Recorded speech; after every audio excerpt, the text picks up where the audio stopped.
Okay, I think it's time to get started. Hi, everyone. Welcome to the afternoon session on string theory related topics, whatever, right? So my name is Peter. I'll be your chair. So we have 3 talks today. Each talk is 55 minutes plus 5 minutes of questions. Please don't abuse that time. And our first speaker is Sasha Zhiboedov from CERN. Let's welcome.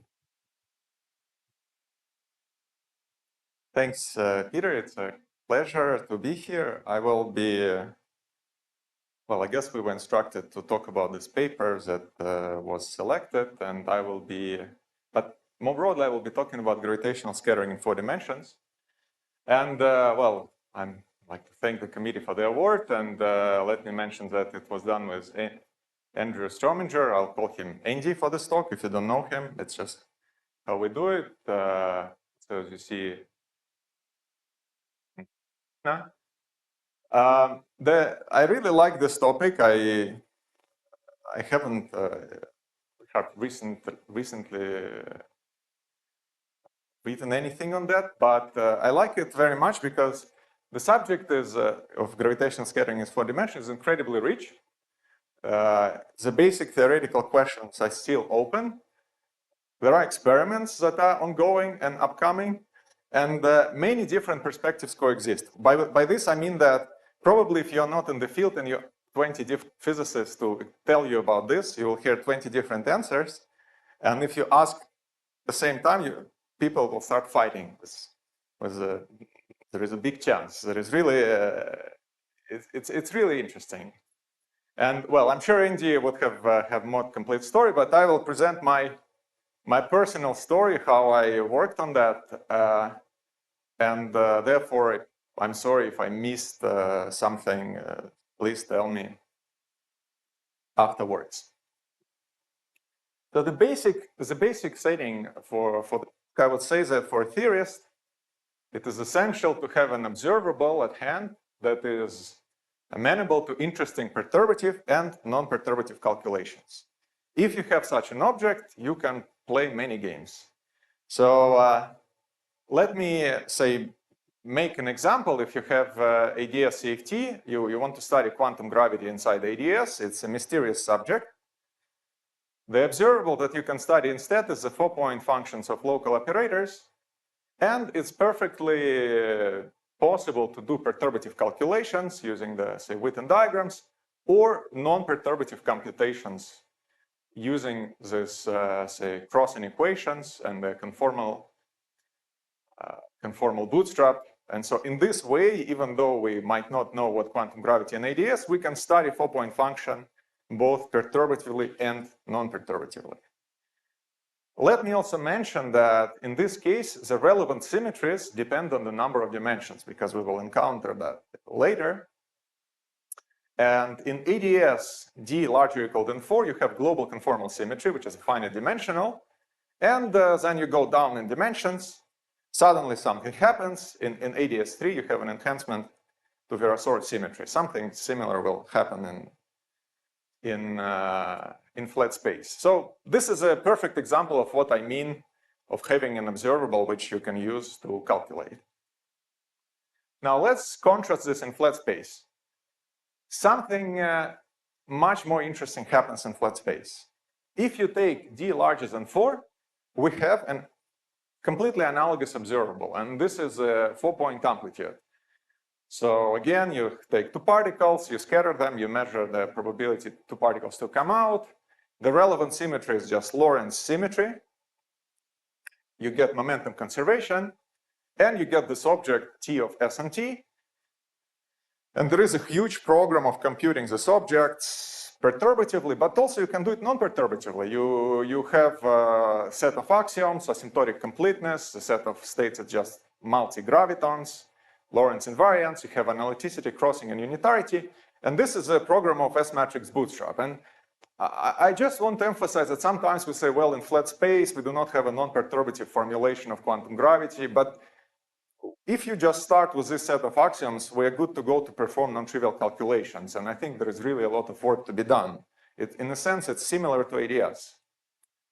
Let me give you an example. Let's try, we want to calculate the S matrix of M theory. It's this 11-dimensional elusive theory which we do not have tools to approach. But, well, you say there is, at low energies, there is general relativity, the first term. Then there are high derivative corrections. And you can use these techniques, analyticity, crossing unitarity, to, say, derive a specific quantitative bound on this parameter alpha. So that it's, it cannot be zero, it has to be non-zero. This is, again, in perturbation theory, it's hard to tell, but by combining these basic axioms, you show that GR cannot be the full answer. This alpha is bounded from below, and it's in fact very close to the value we have in M theory. And again, this is something that in principle exists and can be pushed to higher orders, and maybe we can try to nail the M theory as matrix in the same theory, in the same way we try to nail the 3D Ising, but it just has not been done. It's technically too complicated. So this is my first point, that in D larger than 4, we can do calculations. And the two observables are there is a very simple relation. You just take this 4-point correlator in ADS CFT, you take the flat space limit, you get this flat 4-point amplitude. Now, there is a difference, and the difference is that both of these observables are Lorentzian. Particles propagate in time, gravitons propagate on the light cone. And here in ADS, you have this Lorentzian observable, and it's also Lorentzian as matrix in here. Now, in the ADS CFT, we have also Euclidean formulation of the whole thing. It makes sense to consider this whole picture in the Euclidean space, and then we have this local CFT Lagrangian. We have locality on the boundary, which is manifest, and this is the underlying principle for ADS CFT. Here we do not have anything like that. We cannot, here you just have gravitons which propagate on shell. You cannot really weak rotate it in Euclidean space. It's not clear what it means. And related to the absence of the Euclidean formulations, there is no obviously local formulation of S matrix. And there is no obvious reason for one to exist. However, one can try to construct something along these lines, and I think this is what this program of celestial holography is. Now, so there are this, but here I don't think it's clear what are the rules and how to do calculations, but in a sense it's more ambitious if you can try to find something like that. However, all this that I so far said, it's only about D larger than 4. Now, what happens in D equal 4? Well, if you try to go in number of space-time dimension down to 4, something remarkable happens, which is that all these amplitudes, they just, so here M stands for, you start with M gravitons, you go to N gravitons. All these amplitudes go to 0. This, yeah. So here I was imagining that you have number of space-time dimension capital D, which is general and larger than 4. So you can think of gravity in 5, 6, 7, 8, 9, 10, and then, yeah, from above. That's the only thing. No, of course, yeah. I imagine that you do DIMREG. So you do dimensional regularization. Non-perturbatively, you can ask what it means, but yeah. And if you take if you take D down, you find that all the amplitudes go to 0. And this is what is known in the literature as IR divergence.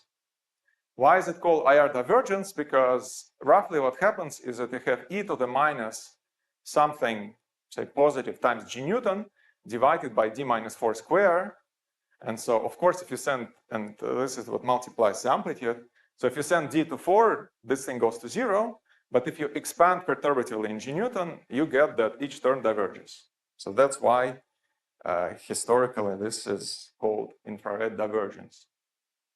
Now, I think one general rule of thumb is that when you see an IR divergence, something interesting in physical happens, and it will be the case here, also something that we need to understand. I think also something similar happens when a theory develops an extra symmetry. And here we will also find an extra symmetry, but with an interesting twist. And one analogy is this paper about high energy symmetry of string theory, where I guess David Gross pointed out that if you take string amplitudes and you go to high energies, or equivalently you take the tensionless limit, which Rajesh talked about, the amplitudes take this form, again, e to the minus alpha prime times something positive, and all the zero, similar to the IR divergence here. And here there is some symmetries that emerge, which Greg Moore. So what is this symmetry and how? What shall we do? So clearly the amplitudes do not exist as non-trivial observables. So what happens? Well, let's one way to say is that it's not like in D equal 4 we do not know what to do. There are observables and they have been studied. In fact, there was a huge program in computing them recently in perturbation theory. And this observables corresponds to, let's say, you have a pair of black holes, they emerge, they emit gravity waves. This is a waveform. And then you measure the expectation value of the metric on Earth in your detector.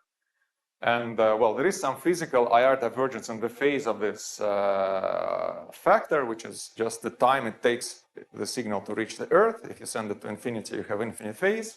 But otherwise, it's a finite observable, which people study a lot and measure a lot these days. However, I started the talk by giving you these examples of 4-point correlator and a 4-point amplitude, where you can do perturbative and non-perturbative calculations.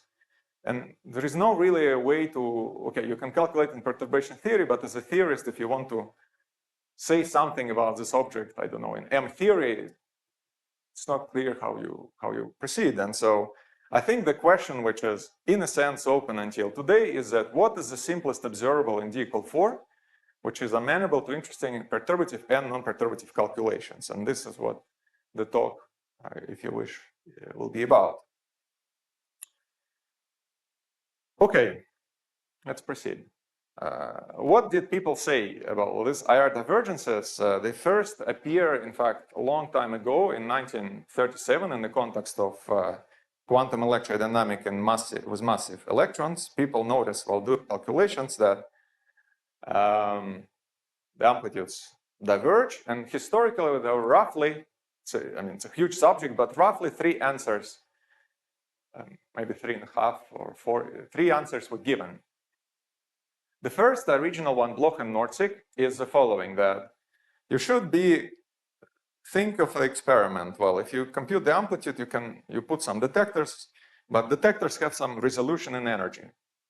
Therefore, you can never really measure an amplitude, because there are always, in a massless theory, particles with a wavelength larger than your detector. You will never detect them, so we should really be studying something inclusive.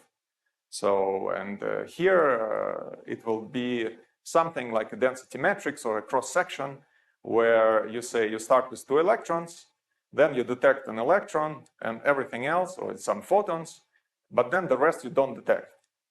And sometimes it is presented in the textbooks, really historically, where you say, well, I have my energy resolution, it is some parameter lambda, and so I introduce this energy resolution everywhere, and so all observables depend on this energy resolution. But I think this is not necessary. It sometimes looks a bit ugly for a theorist, but I don't think this is the point. You don't need to introduce any energy, any detector resolution. The point is simply that consider a cross-section of, say, 2 electrons. You detect 1 electron with a given energy, or 1 photon with a given energy, or electron and a photon, and over the rest you trace. This observable does not depend on any detector resolutions, and it is IR finite. And this is a Bloch-Nortzig mechanism which work in massive QED. However, you see, this is not an amplitude, it's like a cross-section, which is a square of the amplitude. So then there was this variation of this, which is a Kinoshita-Lee-Nauenberg, which is supposed to work better when in the presence of collinear divergences. I won't talk about it because I don't think it's relevant for gravity. And finally, there was this approach of Fadeev and Coolidge, who said that, well, the basic problem with the usual formulation of S matrix is this assumption that the particles are free at infinity.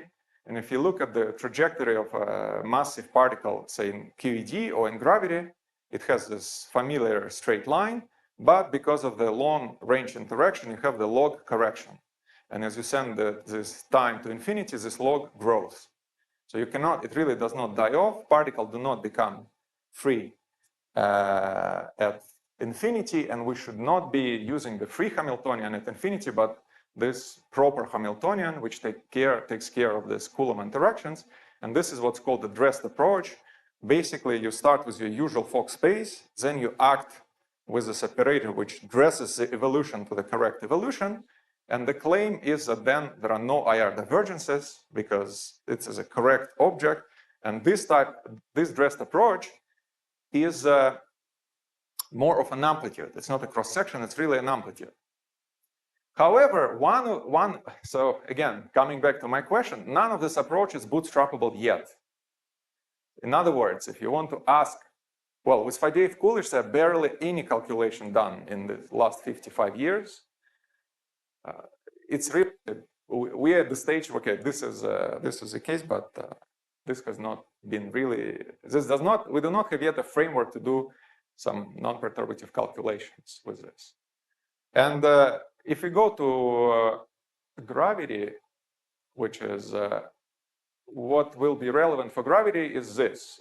You can use Bloch-Nortzig, you can use dressed approach, which is the correct asymptotic evolution. And so this algebraic approach put forward yesterday or recently, I can comment on it, but I think it kind of fits. Basically, this algebraic approach points out with some issues with the Fadeev Coolidge. We can discuss it. But in spirit, this approach, I would say, is close to studying the cross sections and their relatives and cousins. Any questions? Yeah.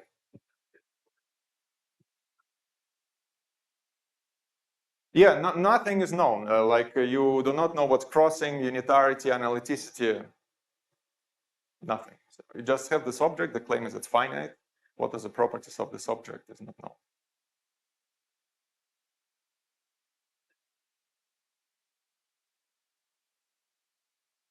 So if you, it's not that it's not useful, it's not necessary. So in the Kinoshita, Lee, and Nauenberg, the prescription you have to sum over initial and final state. And these sums over initial and final state are known to be very, very subtle. You start summing over disconnected particles.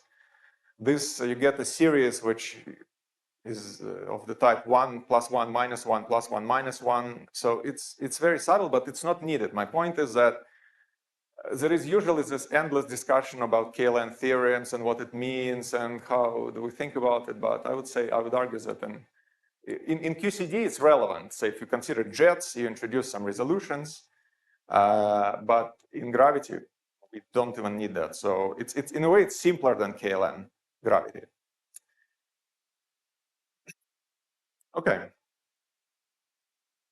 So now come back to this paper and that we wrote with Andy. And my personal story with this problem goes back to September 2009. I just started my PhD. And I came to talk to Juan Maldacena because I was thinking of him being my PhD advisor. And he asked me, the first problem he gave me is role of symmetries at null infinity in scattering amplitudes. As you see, it's a very related question. It's exactly what we're discussing. And he had some observations. First, they just wrote this paper with Hoffman and Maldacena 1 year ago about this conformal collider physics. Everything was light rays, detectors. And my impression is that he was thinking, we can consider event shapes at infinity, but we can also consider amplitudes. You just put the amplitude as a CFT correlators at null infinity. And he had this type of formulas for LSZ in coordinate space. And he also made an observation that if you take a soft theorem in Young-Mills theory, it looks like a 2D CFT word identity. And he thought, okay, it smells like some symmetry. And so his question was, well, what about gravity? Can we get something like a stress tensor word identity? And I guess he knew that there are BMS symmetries. And so I start playing with this type of formulas. We're discussing amplitudes. But the first thing I need to learn is what is a BMS symmetry. And so if you go to the classic book by Wald, General Relativity, I think there is a chapter 10 or 11, where you can learn about BMS group. And so let me present what the symmetries of graph 4 dimensions are. So naively, if you have, let's say, Minkowski space, you have null infinity where the light goes. Naively, you would say that the symmetries of the space-time at infinity are just Poincare group, boosts, and translations. But in gravity or in general in gauge theory, the way you find the symmetries is by this asymptotic analysis. You have first to figure out what are the boundary conditions for your theory, and then you start looking what are the gauge transformation or large gauge transformations which preserve this form of the metric. And since 60s, it was known that if you look at null infinity, well, the first line is a Minkowski space, written in these coordinates, z and z bar, coordinate sphere, S to sphere here, and then you have a corrections. And here there are just two players for me. One is a mass aspect, MV, and then another is this, this CZZ tensor, which is related to the News tensor through this relation. And the News tensor simply encodes gravity waves. So if you wish, this MB knows about Coulomb force, and this C encodes radiation. And then if you plug this, and there are corrections which are 1 over R suppressed. So it's an expansion close to null infinity. Now, if you write the equations of motion, which are Einstein equations, you get this first, it's called Bondi mass equations or whatever. It's an evolution of this mass aspect, which has includes the energy flux. So TUU, it's just a flux of radiation of gravity waves of whatever else you have in the theory. There is this first term, which is whatever it is. It is an assumption. That's how we would decide to quantize our theory, or solve our theory. Now, BMS noted that if you look for a set of transformations which preserve this form, you find this, in addition to what you expect, which is boost and translation, you have what are known as super translations. So super translation is a transformation which looks like this. So you shift this retarded time with a function which is different on every point on the celestial sphere. And you can see how it transforms the asymptotic data, and it transforms the asymptotic data like this. So, okay, it acts on the mass aspect, it acts on this, on the CZZ. And while the description of the symmetry can be found in many textbooks, at least in 2009, the physical interpretation has been missing. So you go to Wald, well, you read about Poincare, you know the Poincare, you go to scattering amplitudes, it's a delta function. You read about BMS, nothing exists. So we've been discussing on and off this problem with Juan, and I could not solve this problem. So it was not a good start of a PhD. But we discussed it on and off, and it leads to this funny, if you go to Scholar, there is a set of notes on soft factors, which is unpublished and private communication thing, which then I think Juan was discussing this problem with Andy. And so he shared this notes with Andy. And I think one problem for us is that why we could not solve this problem is that we did not really, none of us was and is a general relativist enough to really think about properly about the structure. Okay, there are some games with word identities, but there was no deep understanding. But then the problem was solved by Andy in 2013 in his 2 seminal papers, where he really went and tried to understand what's happening. And so let me talk about gravity. And his key observation was that a priori you have, there are two things. First is that a priori you have this BMS group acting differently on a future null infinity and a past null infinity. But if you want it to be symmetry, you want to link them somehow. And he figured that the right linking is called antipodal matching, which roughly if you draw this Minkowski space on a cylinder, you match along the just light rays on the cylinder. So you identify the generators along the smooth curves on the cylinder. And so he wrote these equations. And then something interesting happens, because I just told you that in D equal 4, the S matrix does not exist. But let's assume that some kind of S matrix or something exists, which is just given by the time evolution generator. Then you can see just from this asymptotic analysis that BMS commutes with the S matrix, and this implies the Weinberg's soft graviton theorem. But again, it's here. If you assume that this matrix exists, you work at say tree level, you see that this leads to this graviton theorem, and this was this paper in 14. But now this is puzzling, as I just told that the S matrix a la Weinberg only exists in D larger than 4. Therefore, we need to understand what the consequences of BMS in D equal 4.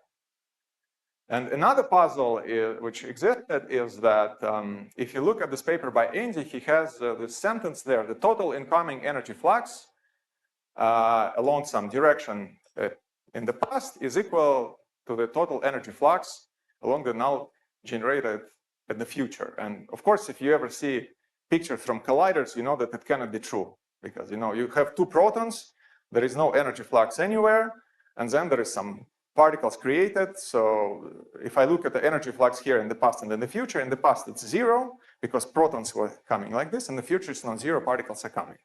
So it cannot be true. It's clearly something is confusing, but I think this, in fact, the sentence in his paper still creates confusions. I heard some physicists still trying to understand what it means until today, but if you read what comes before this, it's a sentence that the super translation variance of this matrix in the form implies that CK whatever configurations which begin and end in the vacuum. Okay, which looks quite cryptic to you. So let me say that this cryptic thing might justify the sentence, but just by itself, the sentence is very confusing and cannot be correct. So what does it mean then? So then here, the second part of the story, which is a bit mysterious to me. I don't know what was the point. But in the meantime, and I don't remember on which occasion, Juan I remember telling me that he heard of this paper and he did not have time to understand it. He suggested that I try to understand this paper, which is this paper on nonlinear nature of gravitational wave experiments by Christodoulou. And I'm not sure what he had in mind, and I don't remember us ever discussing this paper again since then. But okay, I thought, let me give it a try. So on my first attempt, I tried to read this paper. I didn't get much out of this paper. It's just really a GR paper, hard to understand. But the basic physics is this simple. It talks about this gravitational memory effect, which is a statement about the response of a detector to the passage of a gravitational wave. So how do you measure a gravity wave? You have two free-falling bodies, or two mirrors, if you're doing on Earth, or two mirrors in space. So they're in a free fall, they hang, nothing happens, and gravity waves come, they start oscillating. And a remarkable fact, which happens in gravity, does not happen in electromagnetism, is that after the wave has passed, let's say we are doing an experiment in space. In general, you will find that the distance between these two bodies, they will now be again at rest, free falling, but the final distance will not be equal to the initial distance. This is just a fact about GR. It has been known since the 70s, and this is called the gravitational memory effect. And what paper by Christodoulou offers is a full nonlinear treatment of this effect in classical GR. So that's in the past, in this paper by Zhiboedov, they just looked in some linear approximation and observed that this in general happens. Is it clear what the gravitational memory is? Okay. Now, then in the meantime, the paper by Andy appeared, and I realized that after reading his paper, I could actually translate the paper by Christodoulou to the language I understand. Because, funny enough, I was moving from one apartment to the other like a few weeks ago, and I found the copy of this paper that I was reading by Christodoulou, and it has this note where there is some cryptic equation by Christodoulou, which I really have no clue what is happening. And next to it, I write a paper from Andy, and it becomes clear what's happening. You just translate the notations from his paper to Andy's paper, and then it makes total sense.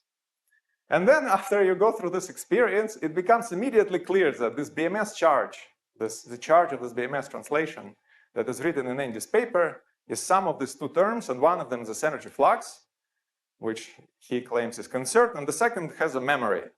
It's just, that's what you find.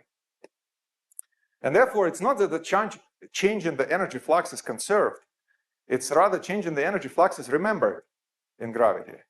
So if you have two protons coming and creating some flux, it's not that the energy flux is equal, but if you sum energy flux and memory, then there is an equality.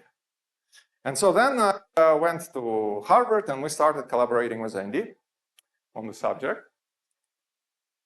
And then we wrote this paper, and perhaps, well, this paper it has this, luckily, or in hindsight, a nice triangle shape in its title, which is the first example of what became this IR triangle.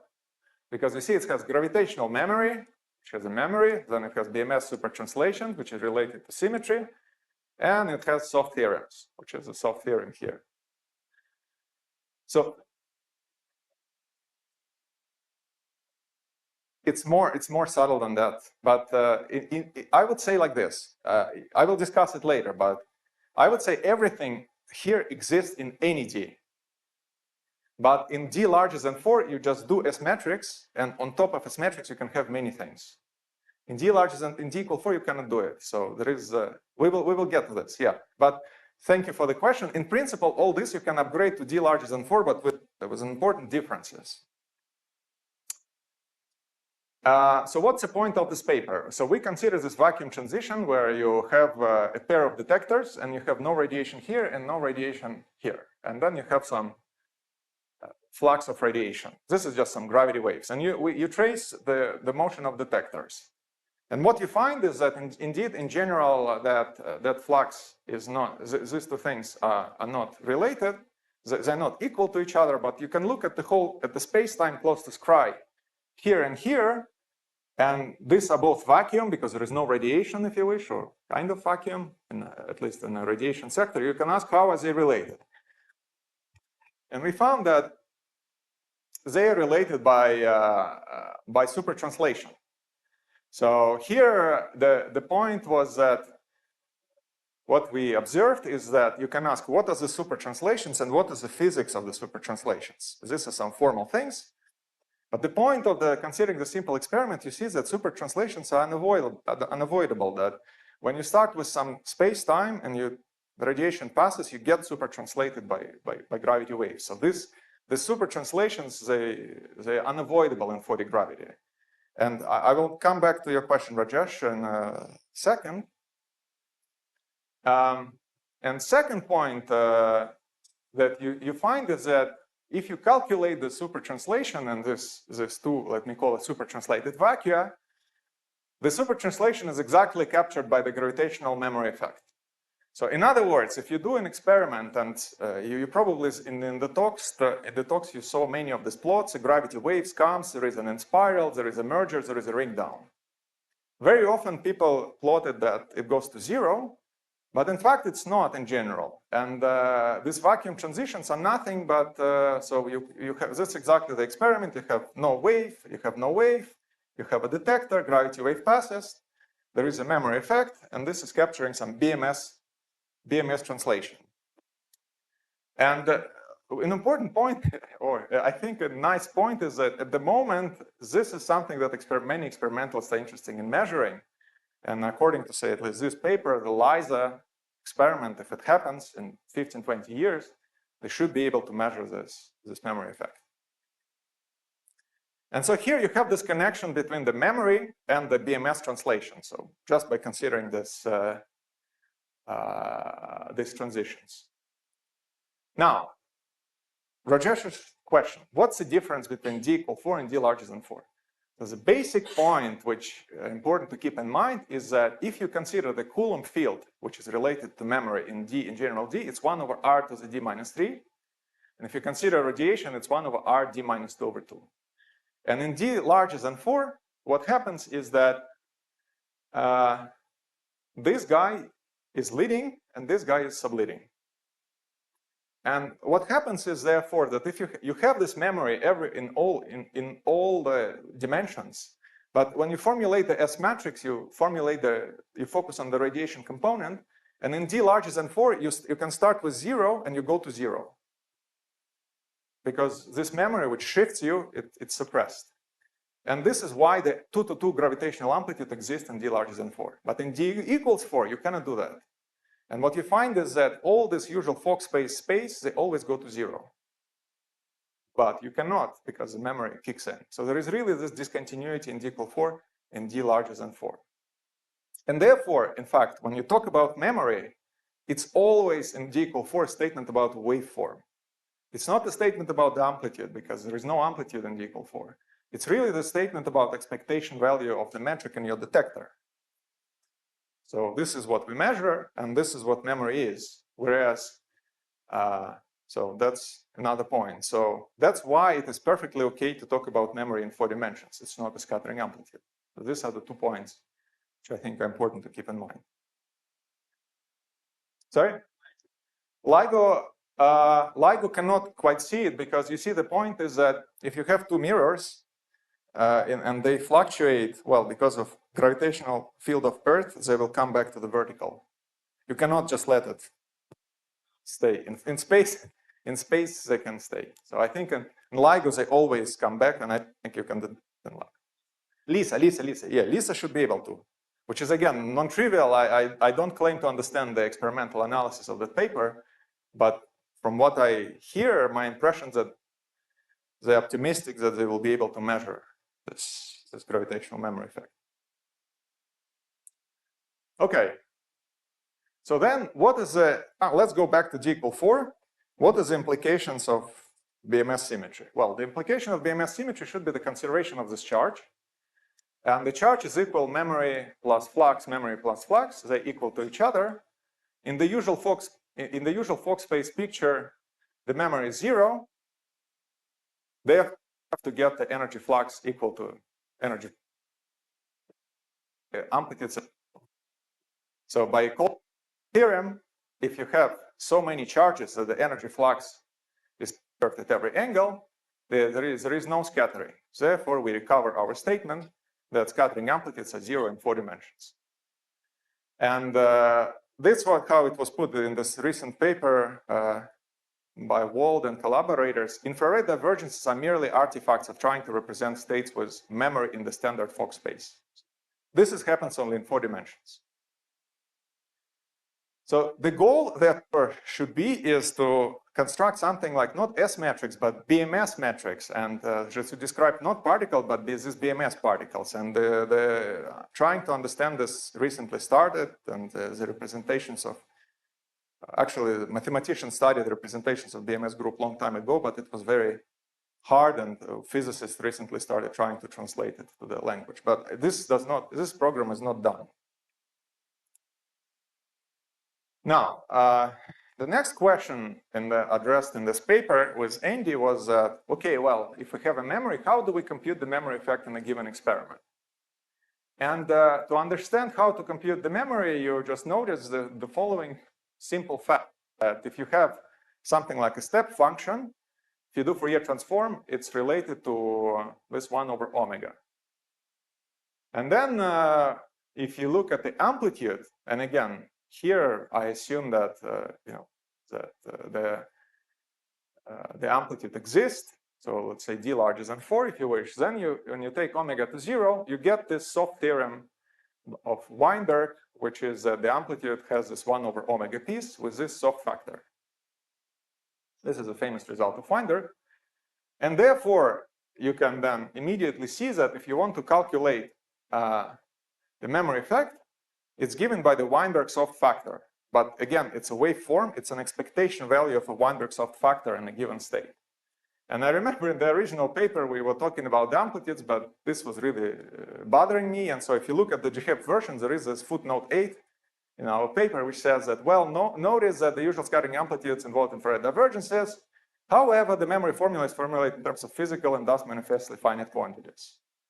So this is a basic statement. And in fact, I was very happy while preparing this talk because just you might ask, okay, well, let's then go and calculate this in some non-trivial example. But the first calculation just appeared a few weeks ago, where in this paper, people calculated non-linear gravitational memory effect. They use this formula. You take amplitudes, you calculate the expectation value of the soft factor, and you get some really non-trivial result. So it's a complicated calculation, so it's a state of the art to compute this memory, at least in the language of amplitudes. Yeah. No, the gravitons are not good asymptotic states. You have to be a bit more precise. What do you mean by graviton?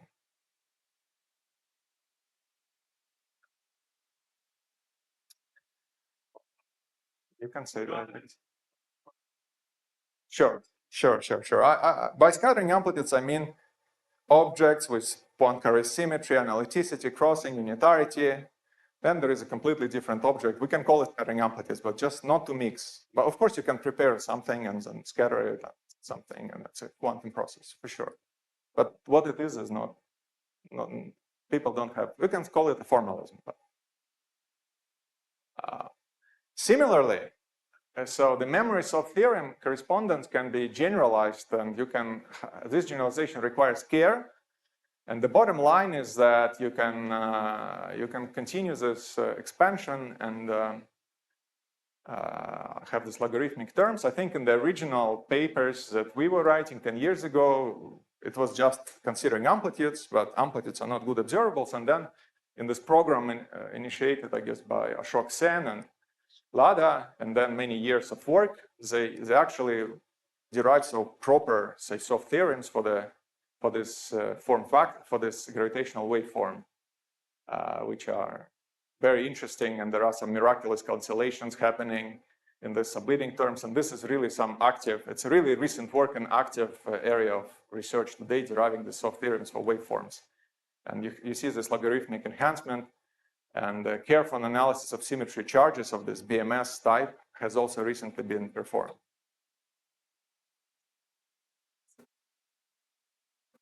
No, this is loops.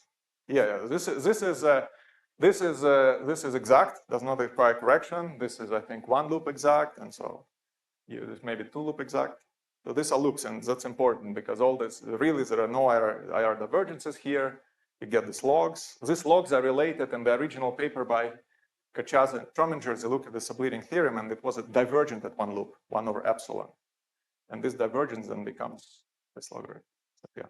So this is really something very physical. Okay, so what's the picture? So in D large is a 4, I would say we have this Superman triangle. We have the S matrix underlying. You can compute it n to m. It exhibits soft theorems. You can ask, do soft theorems hold non-perturbatively? And if you believe in this BMS analysis, that this is the right way to quantize, you say, yes, I do. And you have the memory effect, but it's in the subleading factor.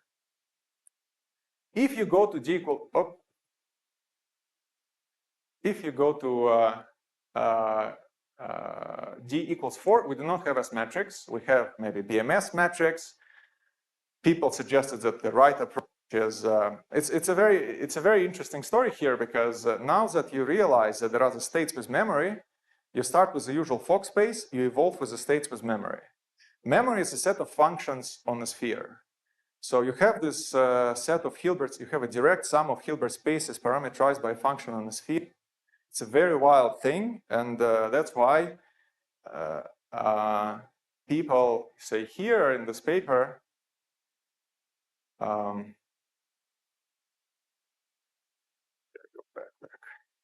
in this paper, they suggest that we should not be even constructing these Hilbert spaces, but calculate just the overlap. We just calculate expectation values of operators in the past and then map into the future. Do not talk about Hilbert spaces and particles. And this is related to the point that, say, if you apply the Fadeev-Coolidge construction in massive QED, as this author showed, you can really formulate the scattering theories in the sense you have a vacuum, I have a complete set of states, the complete set of states is Lorentz invariant, you can have unitarity, you can have everything. So in massive QED, Fadeev-Coolidge works.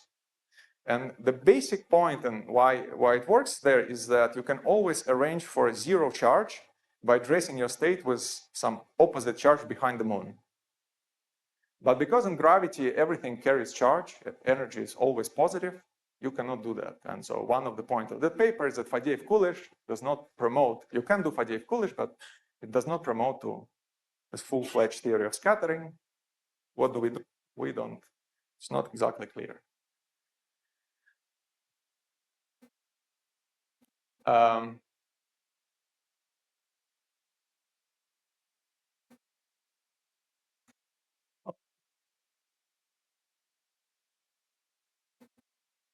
And again, to emphasize that here really is this relation between soft theorem and memory, the properly you formulate it at the level of expectation values.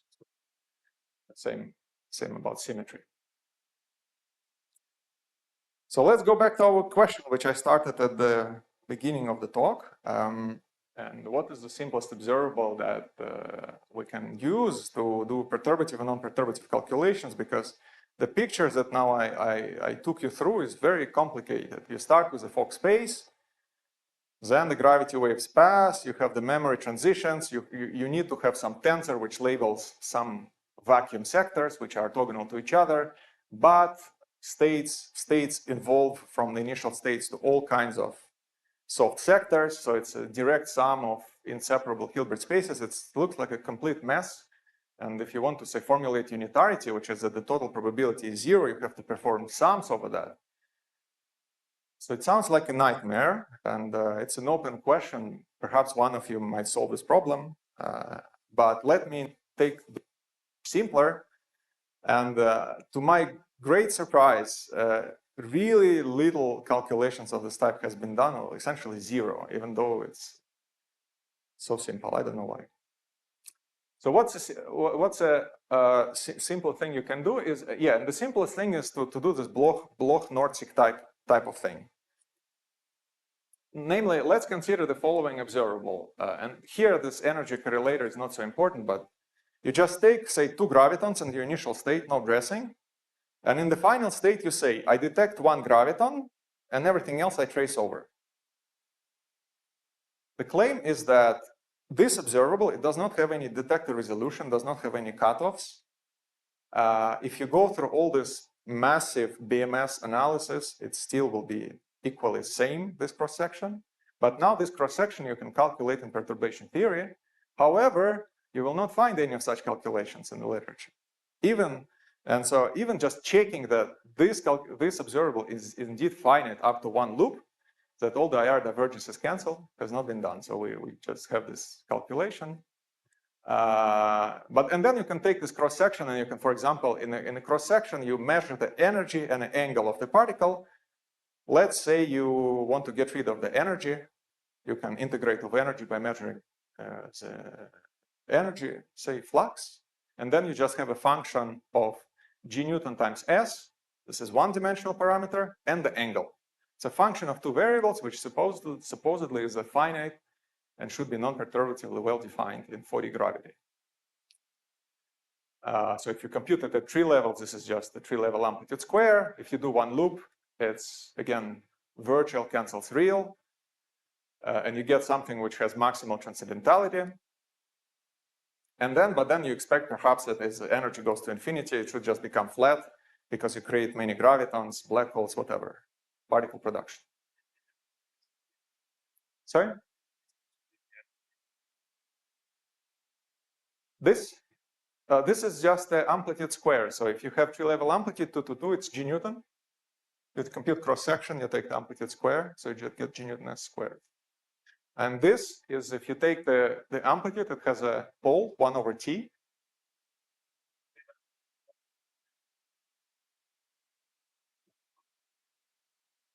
No, the tree-level amplitude in GR is, say, right, if we do this diagram,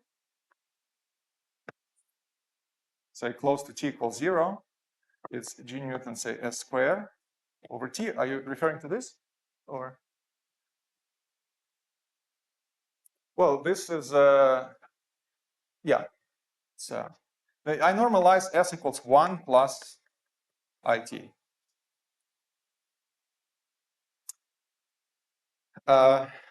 And this is, yeah, I am done.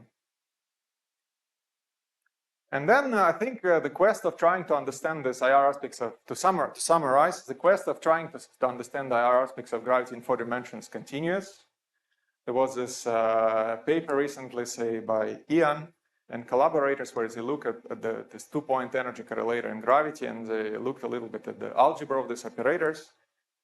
I think it's a very interesting, they observed that it looks like it's just the one of a free field theory. And it seems like this is very interesting because in QCD, if you've studied jets, the energy correlators form a non-trivial algebra because of collinear divergences.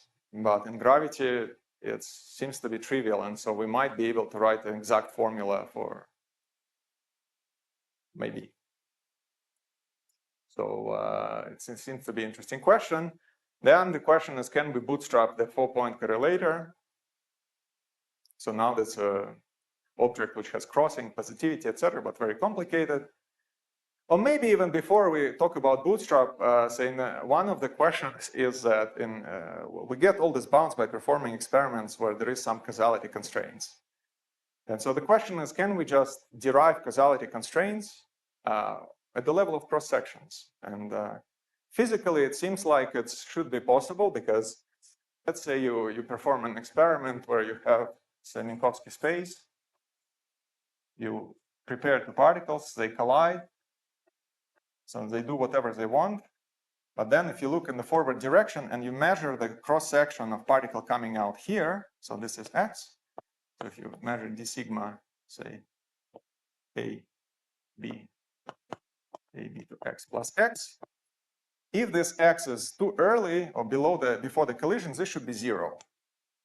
And more or less this is how the causality bounds are derived usually. But again, can we do it systematically? Because at least this is a good observable. Thank you for your attention. Yeah.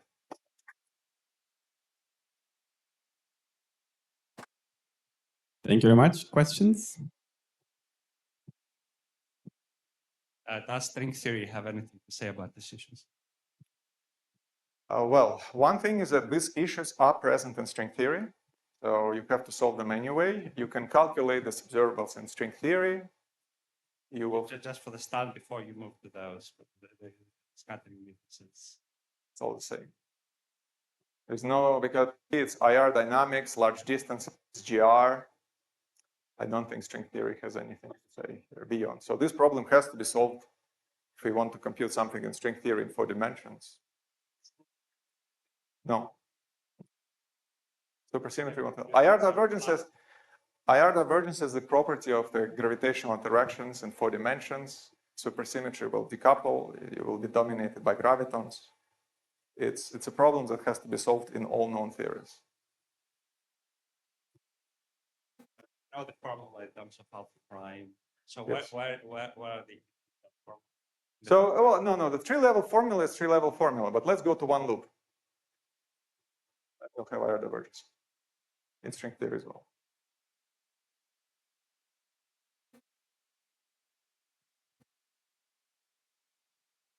So because you mentioned this idea to bootstrap the 4-point correlator of these energy operators. Yeah. So in the context of the usual conformal bootstrap of just local operators, it is very useful to know that there is a regime where both the S and T channel OP provably converge. Can some similar statements be made about the product of these energy operators? So first, one comment, since you're asking the question, is that I think the analogy of this guy is more like a 4-point bulk operators in the presence of a defect. So this is the right analogy. I don't think we know anything about the convergence of this, but I would expect that it's at least in the examples that we know, that I know in n equal 4, it just converges and should be fine. But here the complexity is more a bit that usually if you have 4 points, you have U and V, but as if you look at this, again, paper by Ian and friends, they calculated this thing in n equal 4. And it has more variables because it's like 4-point BCFT thing. And so it's not clear to me that it's easy technically, but I think conceptually I understand where the simplest bootstrap bounds are coming from. And they're coming from this type of experiments. And this type of experiments at the level of cross-section seems to be very subtle because you have to localize particle and time here, which is a Fourier transform. So it seems to be, okay, I don't know, maybe there is just a good idea one has to do, yeah, I'm not sure. But for convergence, I don't think we know. Hope it does converge. It would be very interesting to compute all these things, study just in perturbation theory, etc.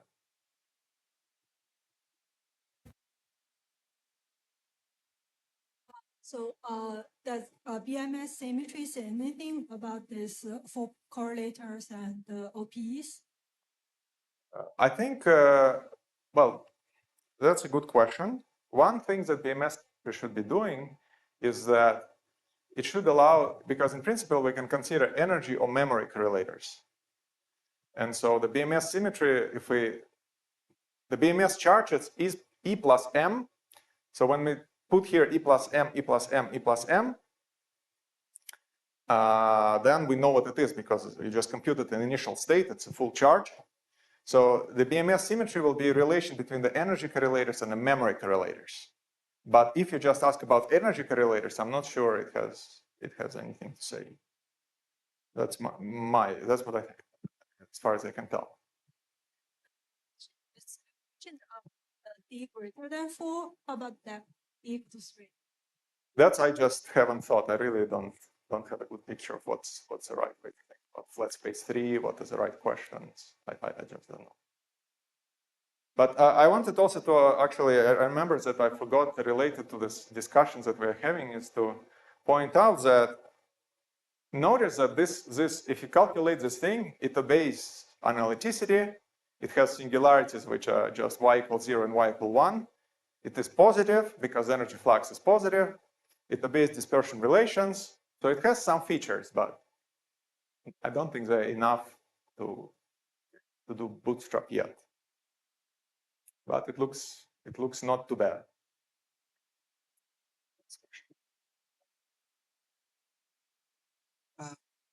Sorry. Among the different types of memory effects, you only consider displacement memory effect. If we consider other kind of memory effects, do they affect this computing scattering amplitudes, especially in dimensions higher than 4? I'm not sure I have a good answer to this. The pictures that I have that in D larger than 4, the basic object that we want to understand is the S matrix. However, usually what we do is that we consider, say, let's say we do 2 to 2. All the bootstrap is 2 to 2, just because we cannot do 2 to 3. But in high dimensions and gravity, we will have the soft theorems, which will tell us that, well, if I have 2 to 2 in principle, say if I look at the optical theorem, the 2 to 3 must be there with the soft factor. So it provides us with some extra knowledge about high point amplitude in terms of lower point amplitude, in some limits. But the problem with this is that if I tell you that if I have a function and I tell you that in the limit omega goes to 0, it is equal to something, to make it practically useful, you want to know at which characteristic energy scale it actually becomes a good approximation. Because, and I don't think this is, well, at least I don't know if there is a good control, because otherwise it will be really useful. We can use the soft theorems, we just plug them in the D larger than 4 bootstrap, and we say that the production has to be there because the soft theorem is there. But it has the subtlety, the soft theory is a statement about the limit. And okay, that's not perfect. For the four-dimensional case, the Hilbert space includes the memory, different memory labeled different Hilbert space. Yeah, exactly. Which case is it? So in D equal 4? Yeah. So in D equal 4, again, if, well, one construction that I've seen is in this paper by Wald and friends, which seems to be the most detailed, is that the way you characterize the Hilbert space is that you have this memory tensor and you have the Fock space on top. Sorry. You have the Fock space of particles on top of it. Now, if you look at the... Sorry, that means for each memory Yes. function, you have one Hilbert space. Exactly. Okay, And so it's different Hilbert space. Yes. And then the basic problem is that let's say you want to start in the usual Fock space. You set this to 0. You put this, say, to 2 particles. You see that every non-trivial flux has to be compensated by the opposite memory. So you have this many different Hilbert spaces. You cannot enlarge the Hilbert space to include the memory. Maybe it's I think it's an open. I don't know. I think it's an open problem how to do it properly. How to calculate what is a unitarity. I don't know what's the measure. But Kristen or.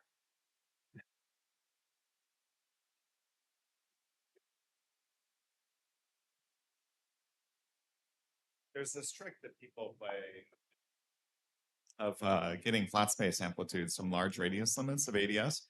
What is funny about taking the large radius limit of ADS4? Can you see any of it? Okay. So thank you, because this was an important point which I realized I forgot to tell that. Indeed, in ADS4 you can do these games, and this was the slide about that. If you do ADS4 here, everything works. But then when you take the ADS4 to infinity limit in the bounds, so you can do it at the level of the bounds or in the level of the objects of the correlator. I think if you take the flat space limit of the correlation function of 4 stress tensors, we do not know what it means in all this language of my talk. In other words, the stress tensor state, or the insertion of stress tensor, what kind of state it creates in the flat space. Will be superposition of gravitons, maybe collinear jets. You don't understand, but it's not one graviton. And second, this bounds, some of these bounds you find, well, they have IR divergences. And it's not clear if this IR divergences is just because you're working with wrong states, and actually you can have maybe better states when you have better bounds. So I think this limit is very poorly understood. We don't understand what's a mapping. Okay, you can play this game. You get things which depends on RADS. I can say some words then. I don't think it's clear. Okay, let's thank the speaker again. Back at 2:15.